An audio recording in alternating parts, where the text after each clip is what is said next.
Okay. Okay. Hello, everybody. Uh, this may be a different type of live. So, um, of course, you all have seen the title of the Facebook of this live. Okay, so we kind of get a feel of what we're talking about here. The Lord led me to speak about it now.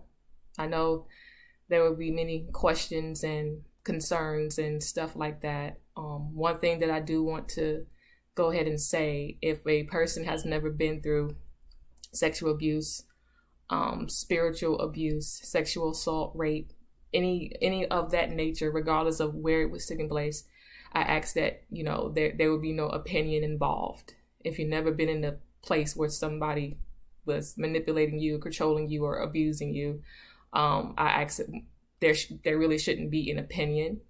I would hope that there would be prayers, and encouragement, but not an opinion. Okay, it's kind of hard talking about this kind of stuff. Yes, there's a lot going on right now in the world, and especially the hurricanes and stuff that's happening. And I've prayed. I have spent time with the Lord, and He is leading me to talk about this situation. The situation happened about 4 or 5 years ago. But with stuff like this, it's hard for people to talk about it. It's hard for people to come out.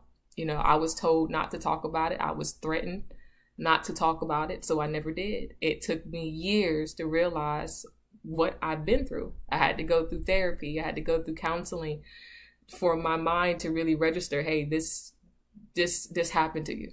This was abuse. Even though I kind of knew what it was, but my mind wasn't, clicking at that time. And it took some people around me to really help me match my circumstance with my mind. And that's what a lot of people who have been through sexual abuse and manipulation and stuff like that, it takes a minute to register. And so, the Holy Spirit has been leading me to talk about this. This is not in retaliation to anybody. I went through the process of forgiveness without an apology, with being blamed. I went through that process.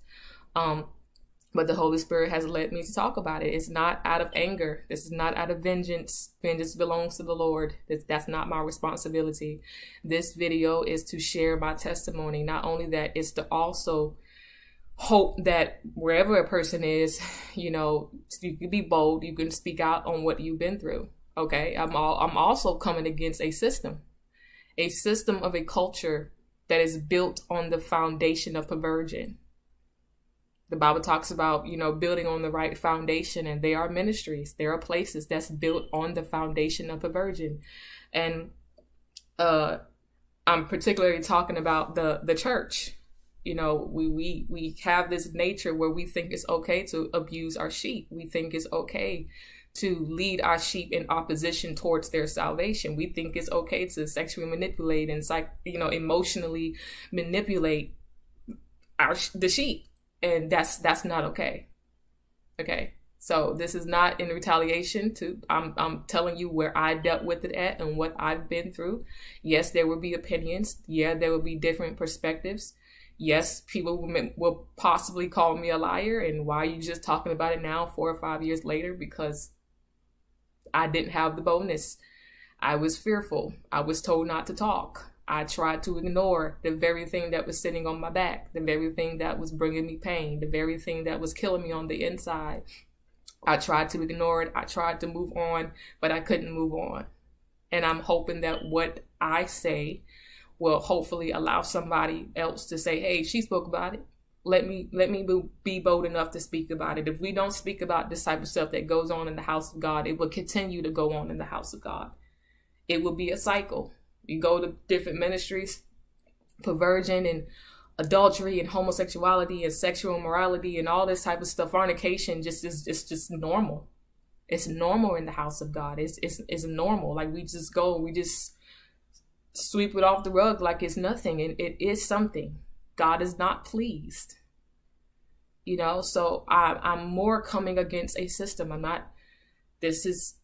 Yes, I'm talking about the individual church that I've dealt with it because that's where my story took place. But I'm coming against a system that has built itself off of perversion, regardless of what church it is or wherever it is. Okay.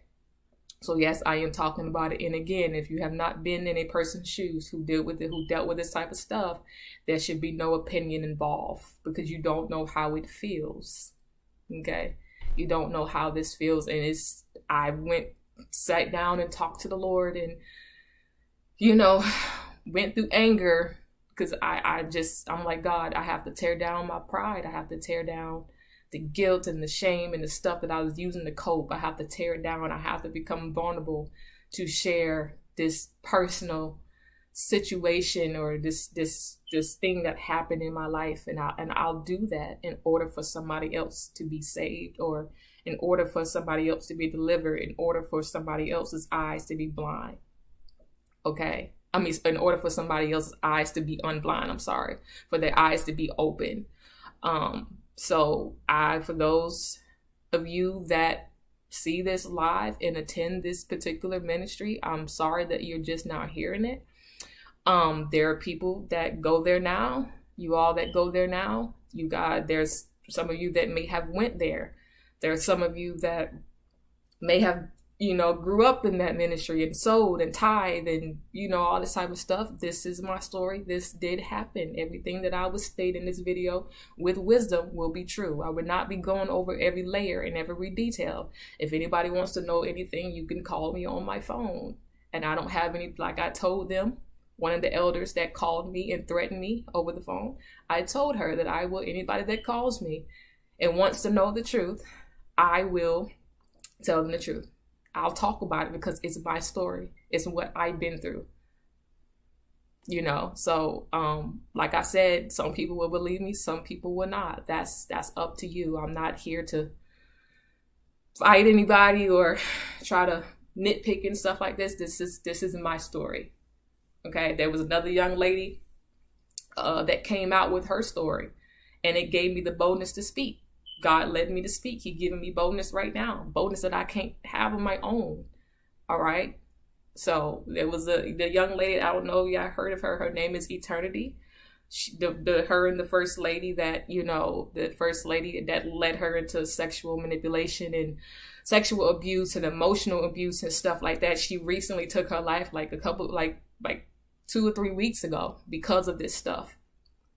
And we sit there and we watch it and we think nothing of it. We sit there and we see people, we think nothing of it. And there is some people that knew about this situation that didn't want to stand up. And then there's a group of people that I am very thankful for, that I keep in contact with, that stood up and did what was right.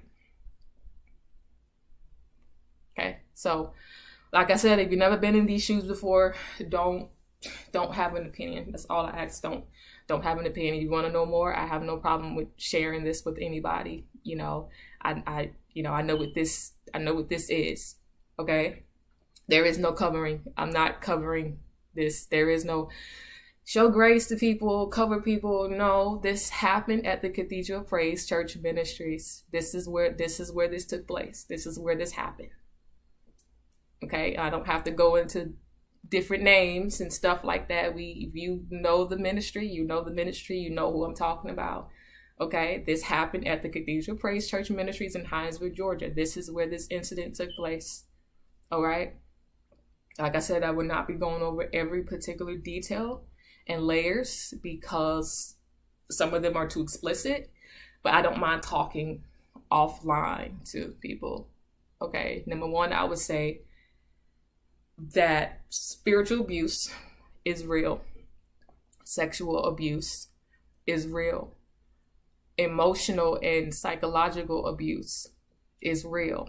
And it happens in the church. And we don't say anything about it. So I will speak about it. I will speak about it. And I don't have any problem being bold and speaking about it. Okay. It took me years to get to this place. Situation happened in 2019. It's 2024.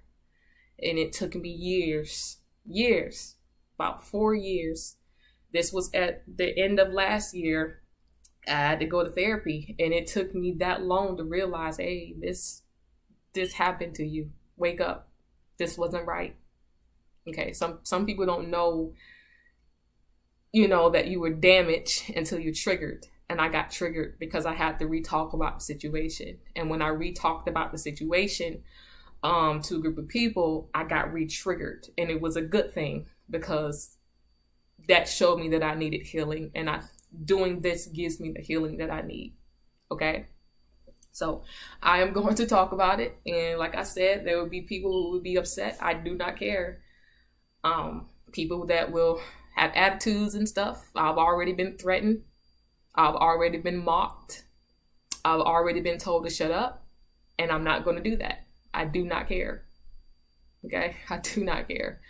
All right. So this took place at the Cathedral Praise Church Ministries. This is my story. I will hope not to be long.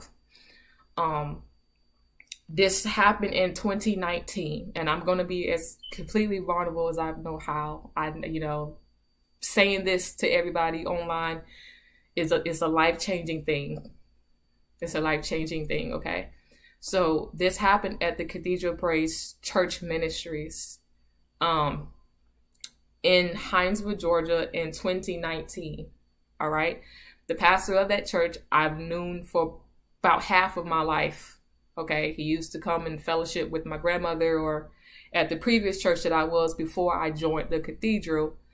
He used to come to that church and preach, a couple of times. So I will always enjoy hearing him, or I will always enjoy listening to his sermons and stuff like that. I honored and I respected, this man. And it was around that time that I had my ministry, the How Can I Hear movement. And I started that ministry. It started as a campus ministry in 2018 until it became just, a ministry that, goes different places. And I still have that in 2019. I still have it now. But during that time, I was operating as an evangelist. I was doing a lot of evangelism and stuff like that. And I inboxed him and I said, "Hello, Bishop. Hello, sir. I'm doing a Facebook Live. Do you mind getting on this live with me?" And, because I thought that having somebody higher than me could give me more understanding on what I was called to do and what evangelism was. And so I asked him to be on this live. He agreed to be on this live. And we did the live. We called each other on the phone and pretty much went over the questions and stuff that we was going to talk about, the scriptures and stuff. And we did the live. The live went well. It's actually still up on my movements page. I've not took it down yet. But we did the live. The live went well. The live ended. Maybe like 10 minutes later, he sent me a message and say, "Hey, I don't remember if he texted me or he called me, but he sent me a message and he said, 'Hey, we have a youth Sunday coming up and I wanted you to be the guest speaker.'" And I said, "Okay, great. Let me get permission from the previous pastor that I was before. And I don't mind doing that. It sounds like a great idea." So I got permission to go, and I told him, we can go ahead and, proceed. And I preached that youth Sunday. Immediately, I fell in love with the church. I fell in love with the church. I fell in love with the education that the church offered. I thought that I was going to be able to grow as an evangelist at that time. And I thought that I was going to grow more in evangelism because he did non-accredited classes. And it was just an all-around place. I thought that maybe my spirituality and my education and what I was called to do, I thought that I was going to have the ability to grow in it. And so I end up joining the church. Now, like I said, I'm not going to go into details. I can talk offline, okay? But there was some red flags before I joined the ministry, but I ignored the red flags. Nothing happened yet, none of that type of stuff. But there was some red flirtatious flags that I joined. And I would tell you, I was 22 at the time. I had a zeal that was above my rationale, whatever the word is, rational mind. I had a zeal that was just this high. And I was so passionate with what I was called to do. I really thought that going to that place would help me grow. I was sincere about that. That was my only motive of joining the ministry. And of course, learning from him, because I thought that I would be able to get an education more in theology and the fivefold ministry and all this different type of stuff. So I joined the ministry. Okay. So I fell in love with the ministry. I fell in love with the community and what it offered and stuff like that. And so I made a decision to join the ministry. Probably a couple of months later, I don't remember, the ministerial license, I threw in the trash. The whole licensing video and pictures I took down from my Facebook because it mean nothing to me at this point. It mean nothing. I don't, you get licensed from somebody like that. I won't post it no more on my Facebook. I will take it absolutely down. I took every video down, every picture down, all those preaching videos that I've had speaking at that ministry, I took down because that mean the word was true. But it just meant nothing to me anymore. So he licensed me a couple of months later because he found out that I wasn't licensed. My grandmother passed. I had my trial sermon in 2014. She passed in 2015. So she never had the ability to license me because she was sick and stuff like that. So I never got licensed by anybody. He was the first person who licensed me as a licensed evangelist. So I did get licensed, and then after that, I got put over the evangelism department, also on his fellowship, whatever he has. I got, put in a position as well. So I was all about evangelism. I'm still all about evangelism. Okay. Before we get into that, that's how all of that started. That's how I joined the ministry. Before that, I was going through a lot. At that time, 22 years old, wrestling with a lot of stuff, wrestling with my mental health. Anybody knows me, I'm really big. I'm a mental health advocate. I help people with their mental health because I deal with mine and I know what it feels like to be in a person's shoes who deal with mental health. So during that time, I was dealing with a lot of depression and I was dealing with a lot of anxiety and I was dealing with a lot of suicide. I was dealing with suicide very strongly. I've had suicidal attempts. I wrote suicide letters because I was tired. I was struggling with my mental health that bad. Of course, at that time, I've never seen a psychiatrist and none of that type of stuff during that time. It's just in my mind, I'm like, okay, this is just warfare. This is just what I'm going through. When really it's a problem. But, like I said, I've never seen anybody for that at that time. So I was struggling with a lot of personal issues and very broken. I was very broken, but I was passionate and I had a zeal. Very vulnerable. And I was just going through a lot. If you tell a person just, if you're not in a person's shoes who deals with that magnitude of warfare, there's no opinion, just encouragement. Okay. But I was going through a lot of that type of stuff and I would counsel with him. He would know everything that I was going through. You expect when you counsel with somebody and you're telling somebody your business, you expect them to help you grow spiritually and help you get on the path of healing and help you get on the path of deliverance and stuff like that. So that was I wanted to be better. I wanted to really do ministry. I wanted to go out there and preach the gospel and I wanted to be okay. And I would counsel and share certain things with him. And it wasn't the type of, it wasn't the spiritual, there was never any scriptures involved in the counseling. That was already a red flag. But it seemed like instead of helping me get to where I was supposed to be in God, it's like a person looks at you and already plans to prey on your vulnerability.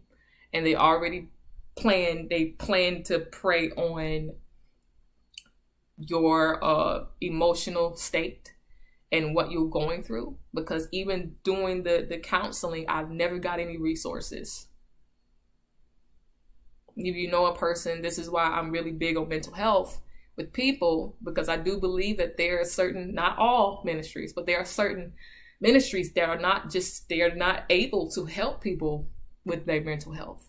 They demonize everything, it's over spiritualize everything, instead of leading people to the proper help. And I never got any proper help. When I was 22 and just didn't know, like, what am I supposed to do? I'm depending on, people around me to help me. And of course, talking with him as the pastor, I'm thinking, okay, I'm getting ready to be in a place of getting whole. And that never happened. If anything, it led me into a worse state. Okay. So the counseling stuff happened and stuff like that. And then it turned into biblical and spiritual abuse. Okay. Like I said, there is layers and stuff, and I won't go every layer, because I would begin to talk to him more. And that door had access for me to talk to him more. He opened that door for me in my mind, I was like, okay, I'm blessed. I get to be in the ear of the pastor and tell him what I'm dealing with. He allowed me to shoot him messages. Hey, I'm dealing with this. How do I handle this? Da, da, da, da, da. And so I thought, okay, I get to be in the ear of the pastor and stuff like that, until it started turning to biblical and spiritual abuse. And then the conversation got into my personal, really personal state. Okay. And one of the things that I shared was how I was saving myself for marriage. That conversation that came up. I don't remember how. I just know that that conversation came up. Saving myself for marriage and stuff like that, and what I believe the Bible, because there were some things that I was taught that he didn't believe. And number one, it was already a red flag that he didn't believe that repentance was a part of salvation. That's even on a live that we did years ago. So that was already a red flag for me. I'm really big on salvation and stuff like that. So I mentioned that, I believe in holiness and righteousness and stuff like that. And I'm saving myself, what the Bible said, the bed is undefiled and all this type of stuff. And he would tell me that that's not what the scripture means. He said that sex before marriage wasn't a sin. And there's going to be somebody to say that I'm lying. But he said that sex before marriage wasn't a sin. And he told me that I was wrong concerning that scripture. And in my mind, I'm like, that's not what I was taught, because I come from a background of holiness and righteousness. If anybody know my grandmother, she taught on holiness. She taught on righteousness very heavily. And I come up from a culture of doing what the word of God says to do. I come from a culture of really living righteous behind closed doors, because I had somebody that exemplified that lifestyle. My grandmother, she wasn't just a person that preached it, she was a person that lived it behind closed doors. And I've seen this with my own eyes, things that she went through that I would have thought that in my mind, I was like, go get them back, say something back. The grace and the love and the forgiveness that she showed people is astounding. So I grew up in a place of holiness and righteousness, and I was taught by my grandmother, mom, to save myself for marriage. That's what I did. 22 years old, of course I dated a little bit. I don't remember none of that, but I was taught to save myself before marriage.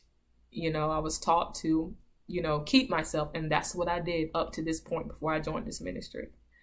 And we got onto that subject again. And he will make me feel like I was prideful for saving myself into marriage. He will make me feel like I was prideful for still having your virginity. That's what we call it, your virginity. He would make me feel like I was prideful, like I was trying to be better than somebody else. And that's actually what he said. You think you're better than somebody else because you still have your virginity. I remember the conversation. I remember that coming out of his mouth. Okay. And the biblical and spiritual abuse during that time, of course I knew right from wrong, but during that time, you look at somebody like that and they tell you that you're scripturally wrong, and you look at that person because you want to learn from that person, educational wise and with knowledge and stuff like that. And then you look to them and they say stuff like that. It's like, what do I believe? Of course, I still believe that it was wrong. But, you see that and you're like, how can I learn if we have differences of opinions concerning sin? So the biblical and spiritual abuse started like that, making me feel like I was wrong concerning what I believed, and Eventually it turned into emotional abuse, because I want people to understand that predators, people who are wicked, people who refuse to hold themselves accountable, they have the ability to prey on the mindset of the weak ones.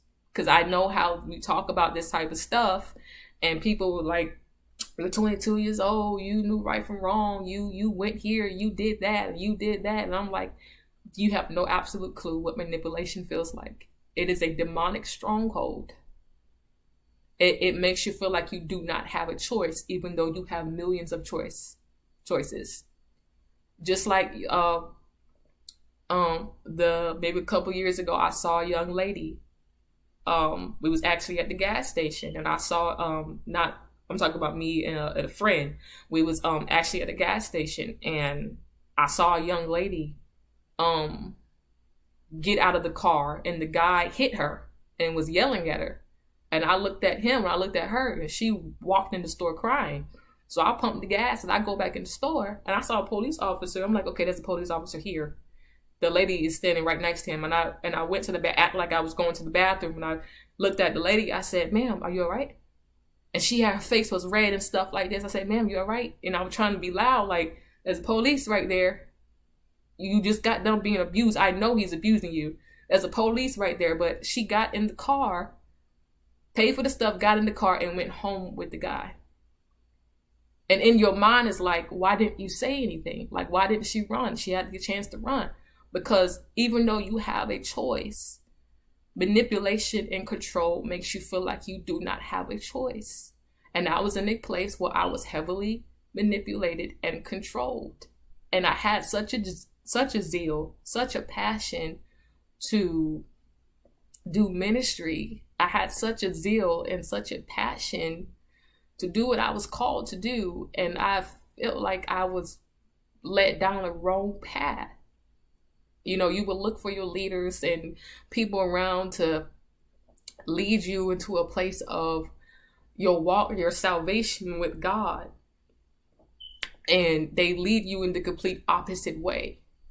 So that's why I tell people, if you don't know what that feels like, you don't have an opinion. This is, I tell people when I joined the ministry, I had no ulterior motive. I'm 22. Of course, he's 60. That's not my cup of tea at all. I didn't have no ulterior motives. And I would tell people, whoever you submit to is the spirit that you're going to pick up. You're going to pick up that spirit. I honestly do believe, this is why I'm very careful of who I submit to. I'm very careful of people that, there's in your ear all the time. I don't listen to everybody, and I will not submit to anybody unless the Lord tell me to do that. I've learned my lesson, or I've been through that already. I don't want to, go through that again. But manipulation and control is real. People look at your vulnerability. They look at where you are. They look at your mental state. They look at what you have and what you don't have. And they say, let me control this person with this. Let me control this person with this. And when people think about sexual abuse, you think about somebody coming and tie you up in the back of a car. No, they'd be nice to you. They'd be very nice to you. They'll be very nice to you. And the more nice they are to you, the more they help you, the more you be comfortable with them, the more you lean on them, it becomes manipulation and control. Because I got led in the opposite way of salvation. So after the biblical abuse, the emotional manipulation began to start, then the sexual abuse came. And I have to be vulnerable when I talk about this, when I say this. I saved myself for marriage. I kept my virginity, what I was taught, and that was taken away from me.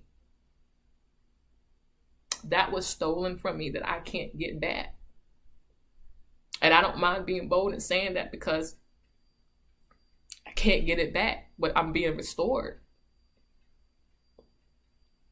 So the sexual abuse began to happen. The sexual manipulation began to happen.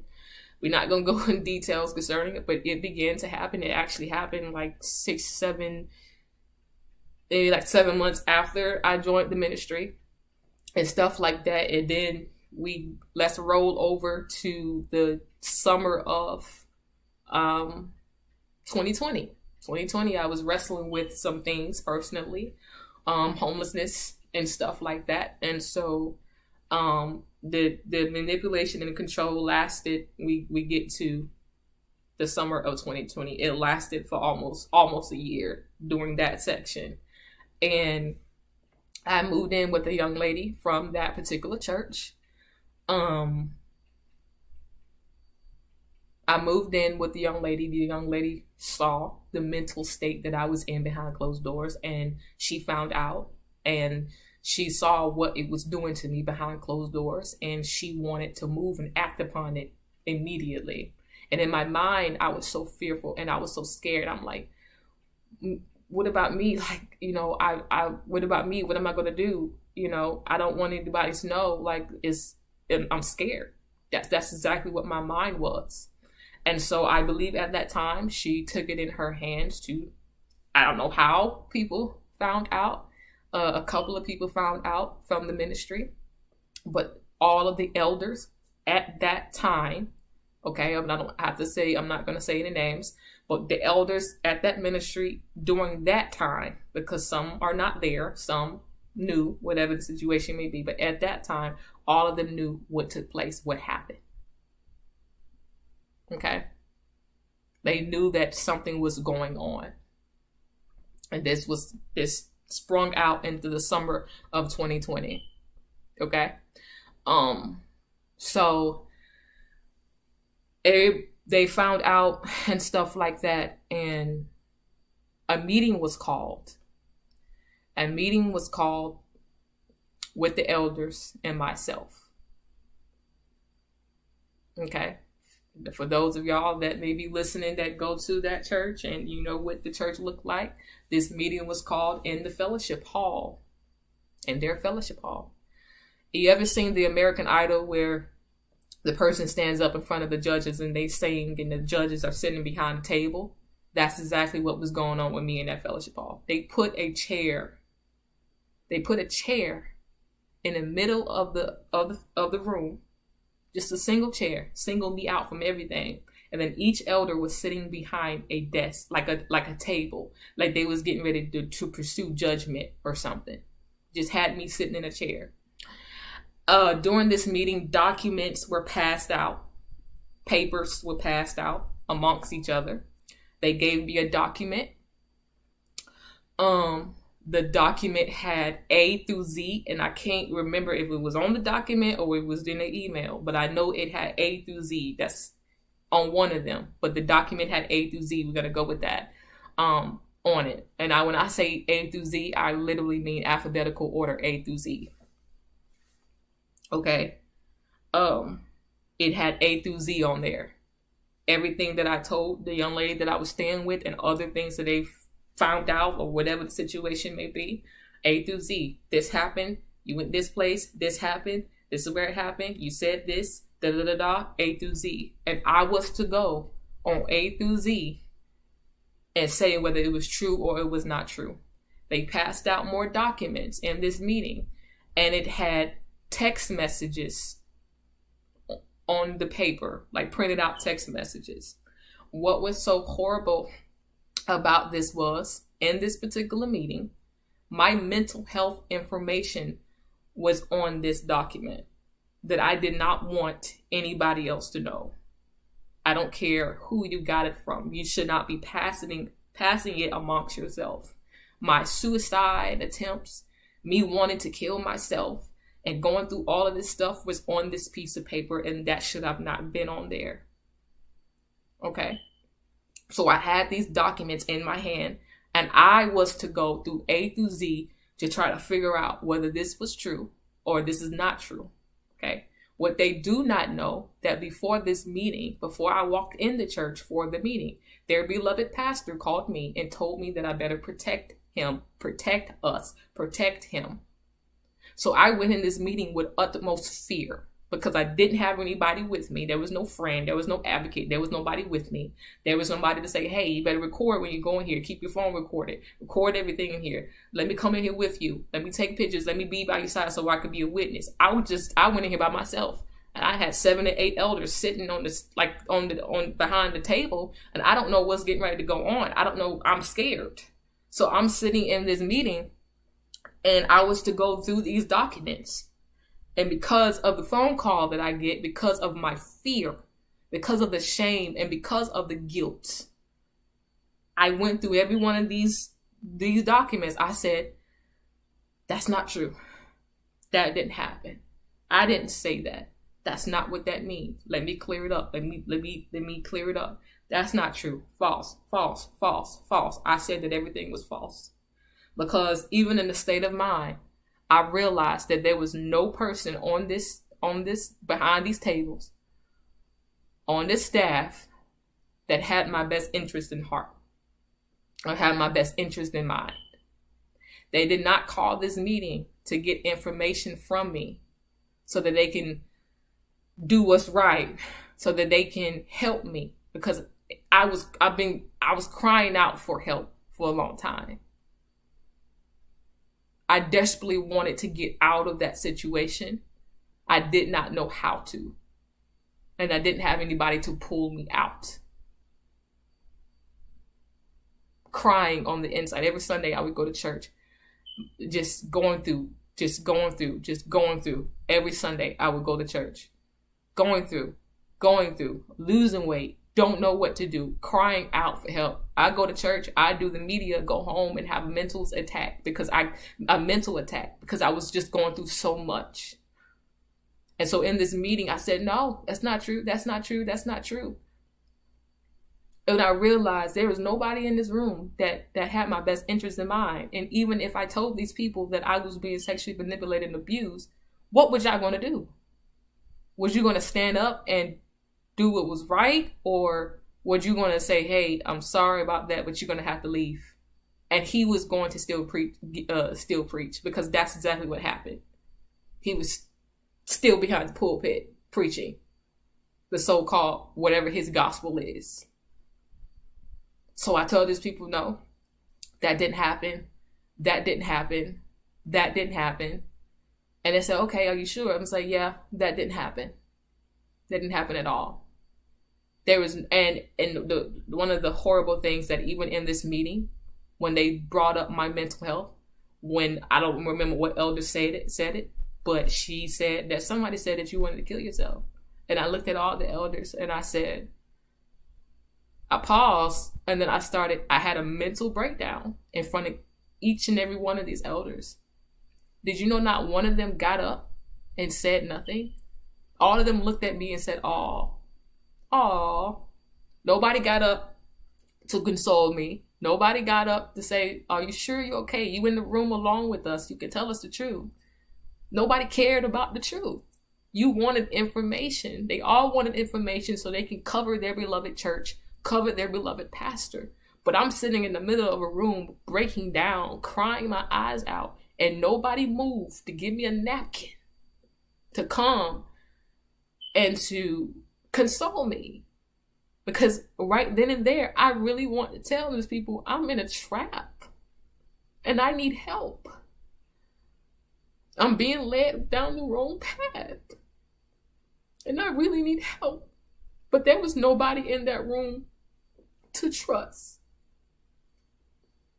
So I said, no, everything's false. Nothing happened. They all making it up. Nothing that you heard was true. I wiped my little eyes with my sleeve. Nobody said nothing. The meeting was shut down. Everybody got in a circle. We held hands and we prayed. And to hear somebody say that they was dealing with suicide and stuff, you would think that somebody would say, hey, I'm gonna give you some resources. We know some people that can help you with that, or some counseling, or maybe a therapist might work. Didn't say not one word. I walked out of the church with my head down and I went to the car. And I actually stayed at this ministry for maybe like a few more months until I left. And people are trying to figure out, well, why did you stay if you knew you went through all that? Because there was nowhere else to go. When I say control and manipulation is real, it is real. So I stayed in that community with this big old thing on my back. And you knew what was so funny? This is what I believe. For people be trying to take your words and they be trying to get you for defamation and stuff like that. I honestly do believe that each and every one of those elders in that meeting knew that everything that was on that document was true. Because that's not the first time that you heard anything like that happening. You're going to just let that be whatever it is. I honestly do believe that everybody on that in that church knew that those things were true. And the meeting was not to get information to help me. It was not to get the truth. They wanted to hear exactly what I said. It wasn't true. So that he can be covered. The church can be covered. Everybody make their money. Everybody keep going on what they're going on. Doing whatever they're doing. That's exactly what they wanted to hear. Because even if I did say, yes, I'm being sexually manipulated and abused. It's an abuse of power going on that I don't know how to get out of this trap. Do you really think that they was going to help me? These people would have kicked me out of the church. He would have still kept doing what he was doing. And I would have been left in the wind. So the meeting ended, walked out of the church, got back in my car. Didn't have a place to go. Didn't have a place to stay. So I end up moving in. And this is already crazy. Because some of y'all going to be like, what? Why did you do? I end up moving in with one of the elders. She was pretty much like a new one. For like 2 months. Moved in with her. Got accused of more accusations. Something I never did. Got accused from her of an accusation that I never did. Had to go through hell there. Okay. So I was fighting all of these battles. After, I moved in with her and that situation occurred and stuff like that. And I ended up moving in the next day. He calls me. Their beloved pastor calls me on the phone. This would have never happened if it wasn't because of you. You want to know what else he said? You owe me. You owe me. Said that twice. And I got on the phone and I held my head down. I said, yeah. Because in my mind, I thought it was my fault. I really believed that it was my fault. I was ashamed of myself. Because I feel like this situation happened because of me. I did this. It's all my fault. I'm shamed. And in that moment, I believed that it was my fault. He told me that it was my fault. He told me that I owed him. So even after that, the sexual manipulation lasted a couple of more months. During that time that I was going through all of that, I dropped ministry. I did not have a zeal or a passion anymore for evangelism. The only thing I would do was come to church, do the media, and go home. I stopped the evangelism. I stopped my ministry. My mental state got worse and worse and worse. I got addicted to pills. And it's not over the counter, but I got addicted to pills. I began to wrestle with suicide even the more. I started struggling with the spirit of insanity. If nobody knows what that is, spirit of insanity, we never struggle with it. I can't really explain it to you. It was only by the grace of God that my mind stayed in the capacity that it did. There would be times when I would be on the bed and I would take my knees and I would hold them like this. And I would hold my arms like this and I would begin to rock back and forth like this on the bed. Because I was struggling so much in my mind. I was so much in a trap, so much in a pit, and so much in a hole. It's like I stopped chasing after salvation. And the person that's supposed to teach me how to get there and preach to me how to stay in that place was the same person that was putting me in bondage. I started losing a passion for God. Because I did not want to the only great thing about that is that I still had my conviction. My conviction was still there. That's why I was feeling what I was feeling. I didn't know how to get out. I did not know how to leave. There was nobody in that church that I can call and say, hey, he did this.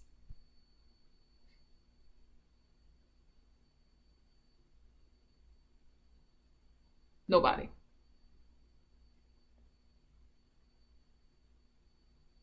So eventually I left the ministry. I moved to another city. I left the ministry. And I just started working and stuff like that. And I just continued to go on like nothing mattered. That was it. Okay. After I left and, moved and stuff like that and started working and stuff like that, it still didn't register in my mind that you were sexually manipulated and sexually abused. You were psychologically manipulated and abused. It did not register until the end of 2023. That's a long time. So I went on in life thinking that, that was a bad moment. That was a bad place, but I'm out of it now. And I never really was out of it. I never really came out of it because it never clicked in my mind that, hey, this wasn't right. This wasn't cool. You were hurt. You were damaged. Wake up. And it took people to get around me that actually stood up for what was right to tell me, hey, this was not right. During that time, I lost so much. The very one thing that I valued the most, of course I value God above all, but one of the very things that I value that I talked about earlier was stolen, was taken away from me. And yes, I was 22 years old. That's why the title of this is Losing My Innocence.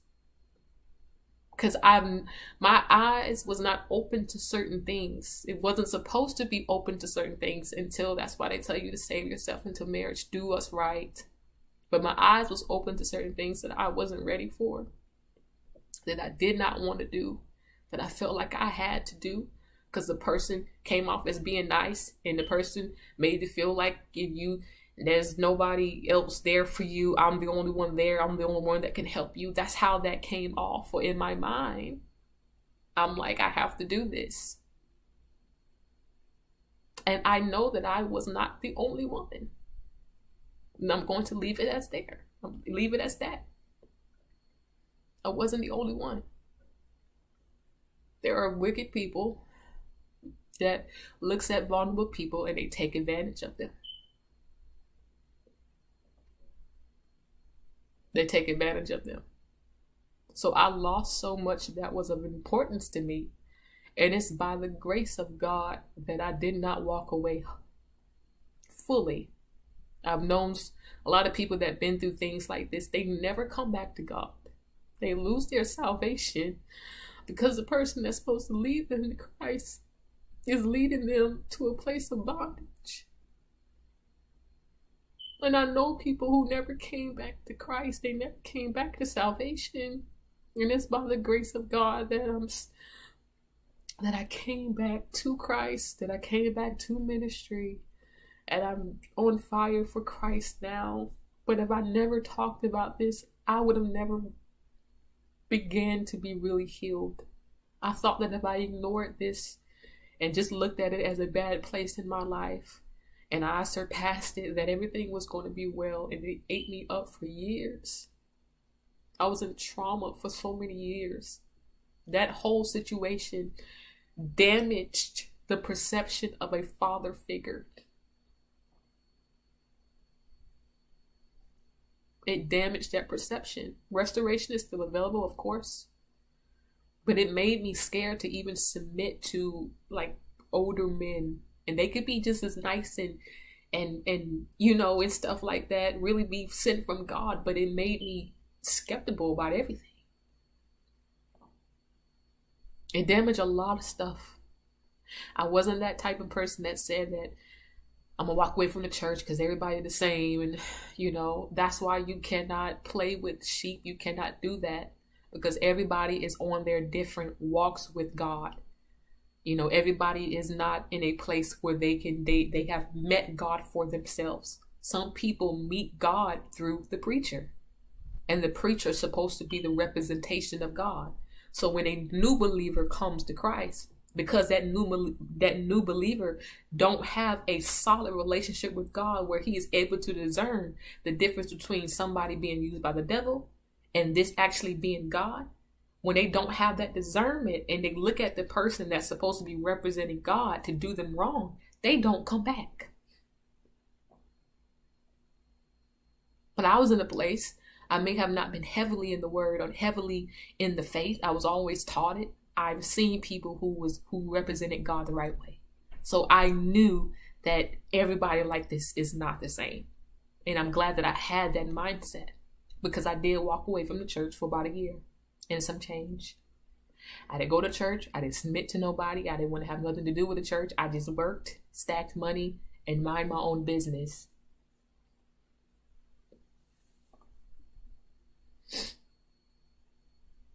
And I hate the fact that it took me years to really feel to figure out that you have been hurt by somebody's intent not to lead you to salvation, not to lead you down the right path, but to look at you in a perverted way and want to take advantage of you.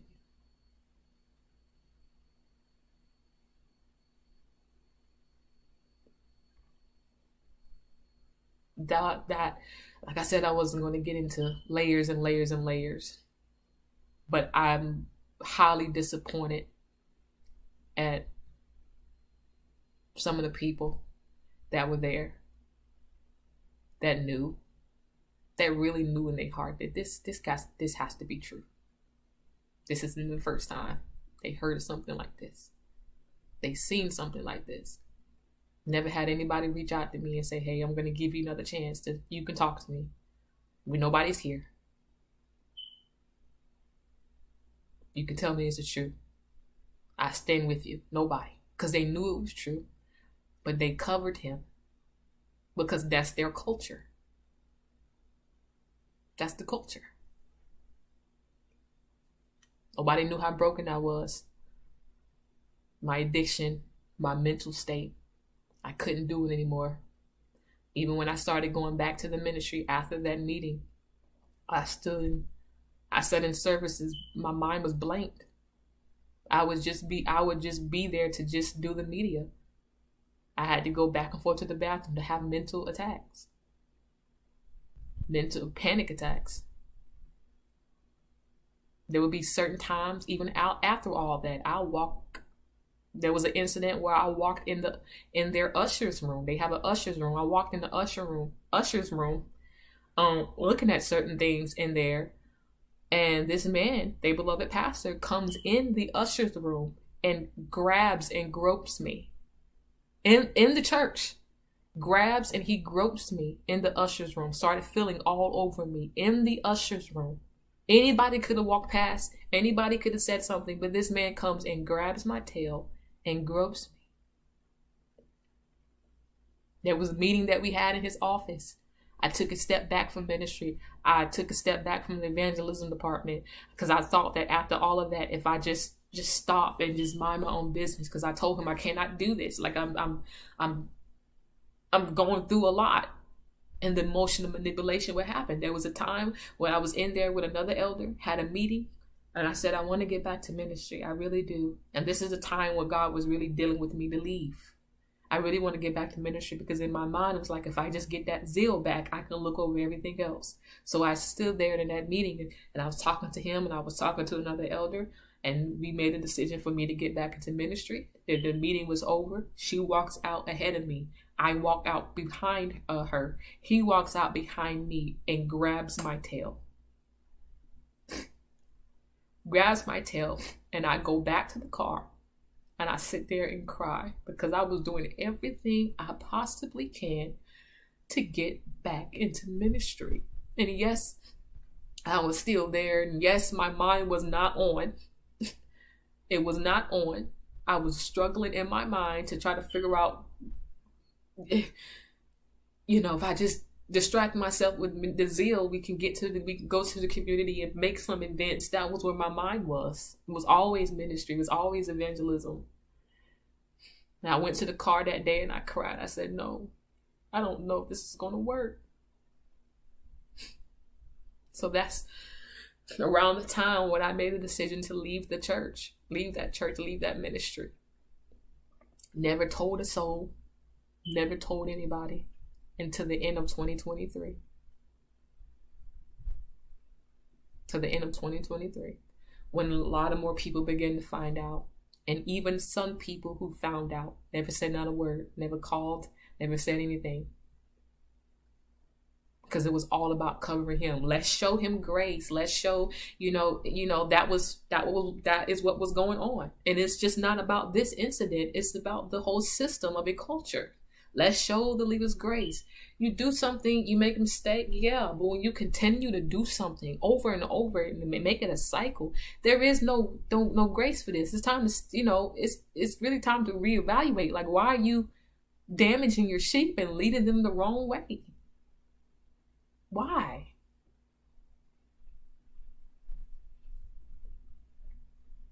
It even turned into a place where I got assaulted and didn't know that the assault was an assault until somebody woke up my brain. Apparently telling somebody no, it's a sexual assault. That didn't register in my mind until the end of last year that this was assault.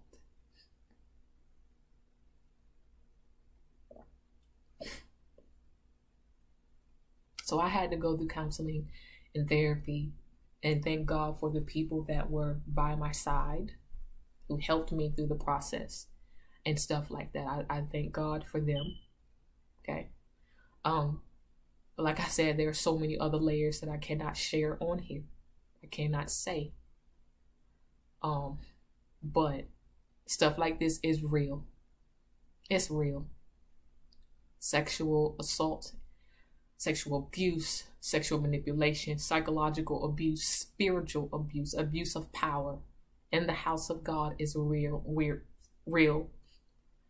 And I do not understand why leaders want to sleep with their sheep. Why lead your sheep down a path that they don't need to be on? I don't understand. And I'm so sorry to the ones that go there. I'm so sorry to the ones that are still there. And you hearing about this, I'm so sorry. People are going to ask me, why are you coming out with it now? Because I felt bold now. There was no boldness then. There was nothing then. I was shamed. I was in guilt. I was made to feel like all of that was my fault. And I believed that for a long time. So those of y'all that went through stuff like this, been through stuff like this, you can speak. You can say something. You have a voice. It got to be stopped. And yes, that belongs to the Lord. That is his job. But if we don't say nothing, it will continue to go on. It would continue to go on. It will become a cycle. Sheep will get damaged. They would go through this stuff. They were made to put silent because one of his elders, I'm not going to say your name, okay, but one of his elders who was outside, and that's when I was still there, we was outside. She comes to me and looks at me and say, hey, that wasn't real. That wasn't real. And I said, huh? She said, that wasn't real. She was trying to make me feel like I was having some type of psychotic episode or something, like the things that, I was dealing with was something that I just made up in the figment of my imagination. I completely hate when people do stuff like that. She looked at me and she said that wasn't real. And if you telling me that means that you know that what happened had to be true. And I have this elder on video, on a phone call, calling me and threatening me. She didn't know that I was recording. She's calling me. She said, you better not tell another word. You better not say anything else about him. You better not tell another soul. You need to move on. And I explained to this elder, I said, you have no idea of the years of sexual manipulation and control, spiritual abuse that I've been with your beloved pastor. I would have thought that as a woman, you would come and you would say, let me help you. What's the truth? What's really going on? But the system, the culture of a foundation that's built on perversion is so strong to where it becomes the norm. And perversion allows people to be blind. That's why when you go to a very perverted house, you will not see sermons of holiness and righteousness and denying yourself and living for God and making sure that your spirit outweighs your flesh. You'll never hear that, because truth be told, the time that I was there, I ain't never heard no holiness preaching. I've never heard any righteousness. I have never heard any flee from lust. Resist the devil, he'll flee from you. I've never heard any of that type of preaching, denying yourself, picking up the cross and following Christ. It was always carnal messages, because you would never see purity preached in a perverted house. It's impossible. When the devil owns a house, when he owns a ministry, you will never hear purity preached. And if purity is being preached, it's demonic and it's perverted. And that's the system of this culture that happens in the body of Christ. And we do this to our sheep, and then we get behind the pulpit and we preach. No conviction, nothing in you that says, I'm leading these people down the wrong path. I'm deceiving these people. None of that. The perversion is a bunch of greed that looks at vulnerability, looks at people. You know, some of the people in the church, and no names, told me that sex before marriage isn't a sin. And in my mind, I was like, y'all really do believe this stuff. People committing adultery and fornication, and this person sleeping with that person. I have never been part of a house that was so perverted in my life. The time my grandmother was here, she was my leader. She was my pastor. I've always known to do right, to do what was right, to live right behind closed doors. I joined the ministry. I'm like, whoa. Beep, beep, alert, alert. What is going on here? There's a lot of perversion going on here. And I tell you, I preach this all the time. Again, I would say it every time. Whoever you submit to is the spirit that you're going to pick up. And that's exactly what happened to me. I'm so sorry for the ones that are listening to this or will watch this video. I am so sorry. If I had the boldness to speak about this years ago, I would have done it years ago. But this is the time that God is telling me to speak, and I'm going to do what he has me to say. And I do not care with anybody's opinions. I really don't.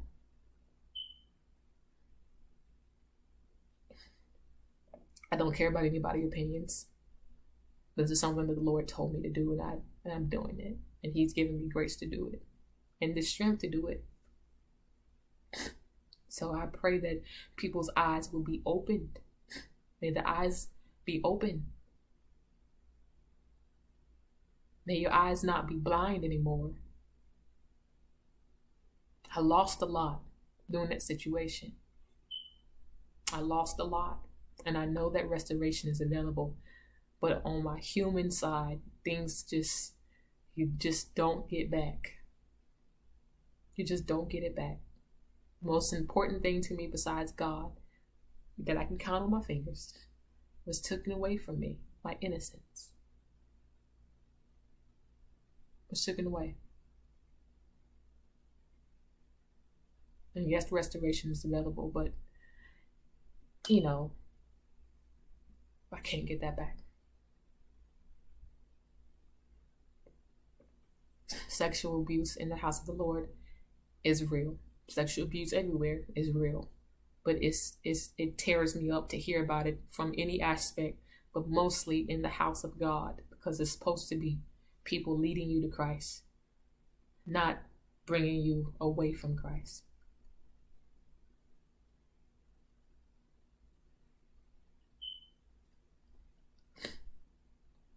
Everything I stated in this video is absolutely true. I left some things out because that's something that I can, say to somebody over the phone. Like I said before, the threats came. I was told to be quiet, but I'm not going to be quiet. And it's out here now. And this is my testimony. I'm alive. Situation tried to kill and it tried to take me out. And it tried to kill me, but I am alive. I planned my whole death because of that situation. But God had other plans. But I won't be surprised that there were others, regardless of where you are. It's not okay for pastors to sleep with their sheep. It's not okay. It will never be okay. It's not okay to have authority. Not okay to be a predator behind the pulpit and to look at vulnerable people and take advantage of them. It's not okay to be a stumbling block in the midst of somebody's salvation. I'm just grateful that I never left God because of it. I may have walked away from the church for a minute, but I never left God. I was angry, but I never left.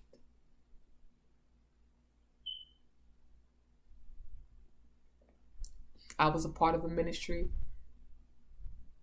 that didn't do its job, that took no accountability, no responsibility for sheep, didn't do any more investigation to figure out what was going on. But they wanted to protect their beloved pastor and their image and their reputation. That's what they wanted, just like any other system of the culture, any other church. Protect the reputation. And I had to tear down mine to share this. Because I know there's going to be one person that says, I was blessed by what you said. I went through the same thing. I'm ready to speak up to, regardless of where it is, how it happened.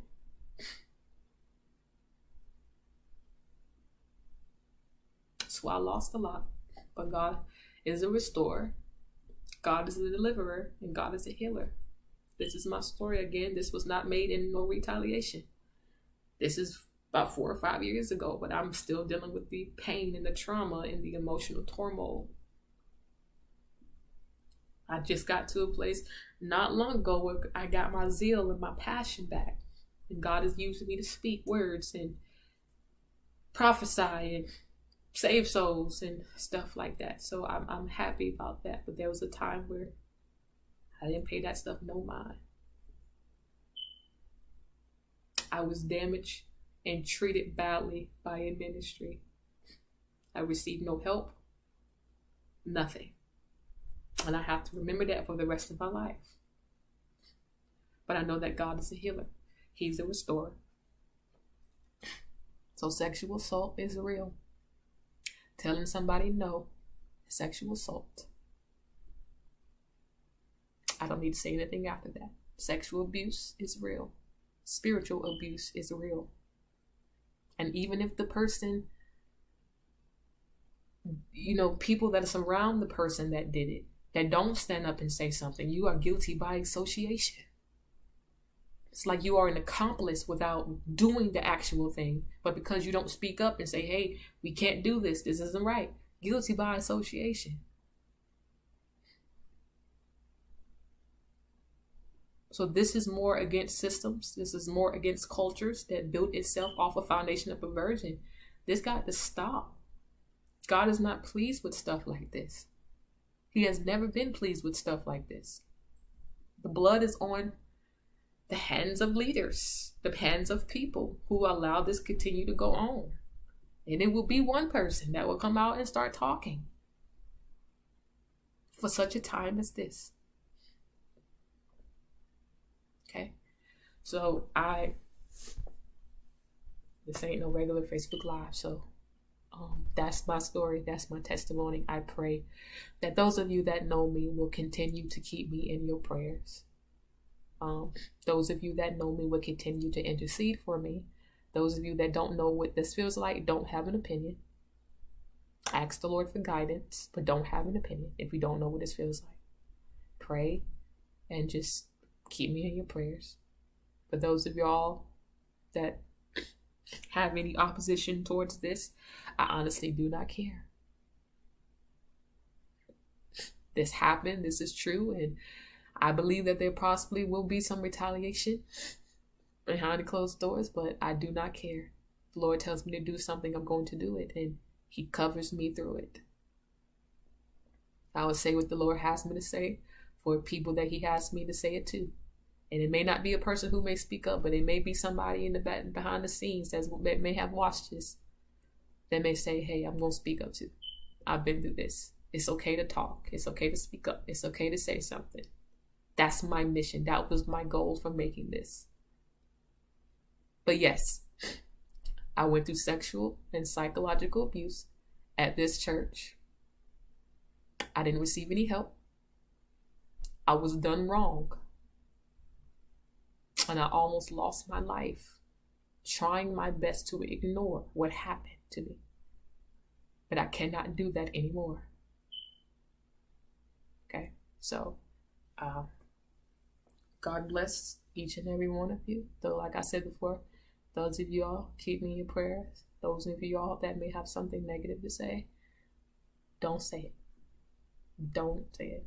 And like I said, if anybody wants to know anything else, any questions, you can always give me a phone call or inbox me. I don't have no problem talking about it anymore. I'm talking about it now, so there's no need in hiding it.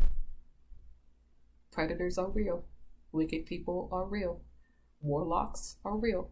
And they stand behind the pulpit with a microphone preaching you happy, but not living behind closed doors, the gospel. This is my story. Okay, so you all keep me in your prayers. Thank you all for listening, and I hope you all have a blessed day.